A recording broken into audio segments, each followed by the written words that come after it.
Dans la dernière saga de notre ami Joël Embiid, on retrouve encore la calamité qu'il a. Moi, je me pose la question, Joël Embiid est aimé où?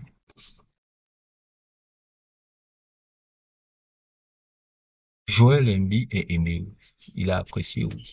J'ai l'impression qu'il a apprécié nulle part, cet individu. Ok, ça a été un grand talent de l'histoire du basket. Ça, c'est clair. Il a été MVP, il a eu des scores, il est champion olympique américain. Il y a beaucoup de choses, mais je ne sais pas quand on voit le personnage, c'est comme le mot que j'ai écrit là, c'est une calamité. C'est vraiment une calamité. Bon, je peux lui avouer que quand même, c'est vrai qu'il a des blessures qui ne l'épargnent pas. C'est vrai qu'au début de sa carrière, même déjà, il y avait ces blessures-là. Pas négliger ça.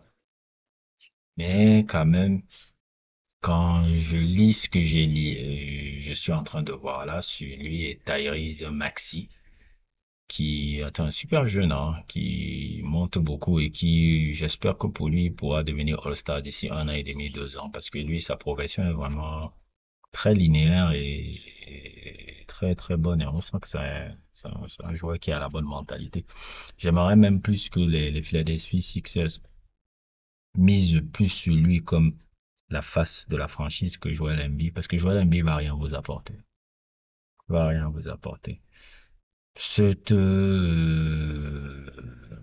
ces Jeux Olympiques, il n'avait pas été top, top, top, sauf en la demi-finale contre la Serbie, où lui et Curry ont sauvé les États-Unis. Je l'avais dit même dans ce sujet-là. Euh, le personnage est agaçant. L'individu est agaçant. L'individu est agaçant. C'est un grand talent, un grand sportif. Peut-être même, si on peut même dire, peut-être le plus grand. Je pense que c'est évident, hein, c'est le plus grand basketteur africain de tous les temps, hein, concrètement, si on regarde bien. C'est le plus grand basketteur africain de tous les temps, même comme bon. Il a choisi la nationalité américaine. Je peux comprendre qu'il ait choisi quand même un peu la nationale. C'est pas que je peux comprendre, mais quand je vois aussi comment ça se passe dans nos fédérations au Cameroun, quand je vois aussi le comportement du ministère aussi, quand je vois le comportement de nos FECA Basket, de comment ils traitent un peu nos joueurs, de comment ils... Et c'est vrai que lui, il a été un joueur de l'équipe nationale camerounaise à un moment donné. Vous pouvez le voir ici, là, devant vous, là. Il a joué dans les sélections camerounaises, hein. C'est pas comme s'il n'en a pas joué et tout. Pour moi, c'est quelqu'un du, vient du cru camerounais. Il ne vient pas, c'est pas un boy qui, oh, il était en France. Non. C'est un fils, de petits bourges camerounais. C'est ça, faut bien préciser parce que souvent les gens croient, oui, il est au Cameroun dans la galère. Non, non, non, non, non. C'est un fils de petit bourge camerounais qui vient d'une famille, très bonne famille financièrement camerounaise. Il faut d'abord que je mette ça dans la tête des gens. Et est passé par le centre de Lumba Mouté, comme je l'avais expliqué sur le sujet-ci et tout. Mais l'individu n'est pas redevable au sport camerounais, il n'a pas envie de faire évoluer le sport camerounais. Je peux le comprendre un peu parce que souvent, faire évoluer le sport camerounais, c'est dépend. Mais je pense que ton attitude est individualiste partout. Aux États-Unis, dans l'équipe nationale des États-Unis, ils t'ont pas accepté. Euh, où tu n'as pas le respect de tes pairs. C'est-à-dire que quand je regarde les commentaires de Shaquille O'Neal sur toi, les commentaires de la plupart des observateurs de trucs, ils n'ont pas vraiment de respect pour toi parce que quelque part, ils ne voient pas en toi un champion. Ils voient en toi un grand talent, mais pas un champion. Et c'est vrai que dans la mentalité, ils ne renvoient pas quelqu'un qui est un champion parce que tu as l'impression qu'il était, me rappelle même de ce tweet quand il était très jeune en 2014, qui fera tout pour être MVP. Il a pensé plus à être MVP que champion NBA. C'est pas ça. Ça a jamais été un truc pour lui. C'est toujours que pour ça que je mets toujours Jokic au-dessus de lui. Et là, avec ce que je vois sur Tyrese Maxey là et tout, ça montre encore à quel point ce mec-là a fait perdre du temps à la franchise de Philadelphie. Quand Tyrese Maxey est en train de dire ce qu'on a en train de dire là, qu'il est en retard dans chacun des entraînements et des réunions de l'équipe. Ça dit qui est sur le personnage et c'est censé être votre leader. Et c'est censé être le leader de la franchise. C'est censé être le franchise player de la franchise. Et c'est Tyrese Maxey qui lui parle comme ça. Et Tyrese Maxey, qui est plus jeune que lui, a déjà l'attitude d'un leader de vestiaire. Ça dit tout. Ça dit tout sur le personnage, ça dit tout ce que quand on me demande, mais qu'est-ce que tu as avec un joueur NBA, j'ai dit, mais regardez ça. Voilà. Lui-même, il parle. Voilà, regardez ce que le gamin dit. C'est le gamin qui commence à le call out même que non, il y a un problème. Et c'est normal que les Philadelphie peinent. Ça a peiné avec un mec pareil.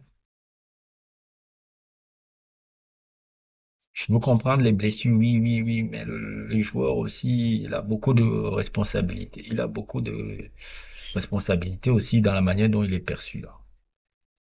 Tu ne seras jamais un champion. Tu ne seras jamais un champion parce que tu ne l'es pas. Tu n'auras pas la mentalité. Tu n'as pas le charisme et tout. C'est comme un peu, je vais un peu tout tourner un peu l'attention. C'est comme quand il vient chercher ça. Déjà, toute cette histoire-là m'avait énervé. Je ne comprends pas déjà pourquoi le ministère des Sports, et c'est pour ça que je comprends, je vois aussi comment chez nous, nos instances, bon, politiques et nos instances, soi-disant sportives, elles sont tellement à côté de la plaque. Les mecs sont venus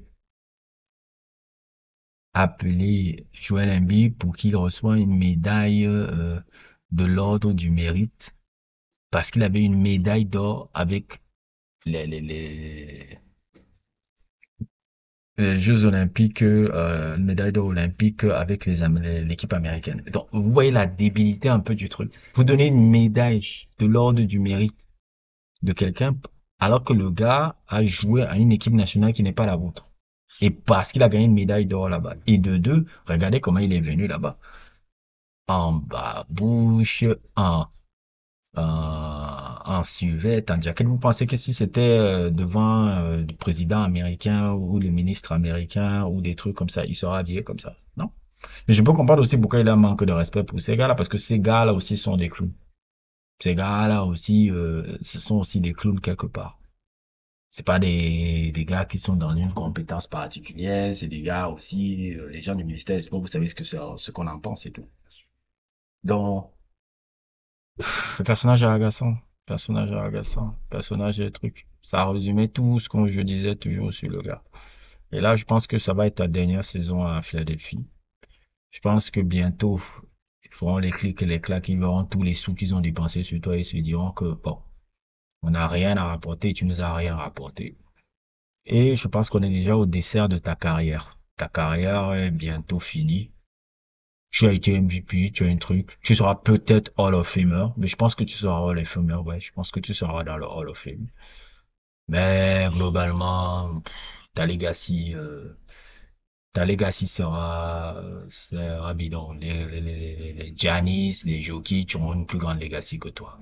Ça, je sais que quand tu seras à la fin de ta carrière, même si tu crouleras sur les millions et dont tu crouleras, et c'est devant bien ta face d'avoir eu ces millions-là, tu les as pas volés.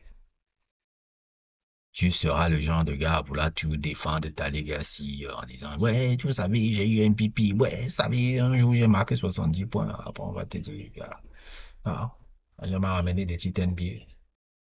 C'est bidon. Oh, tu as une médaille olympique. Ouais, tu as suivi le cocktail des Stephen Curry, LeBron James et Kevin Durant. Voilà ta legacy. Et au Cameroun, bon, bof, quoi. Mais bon, chacun sa croix n'est pas à plaindre. N'hésitez pas à liker, n'hésitez pas à vous abonner et à plus pour d'autres aventures.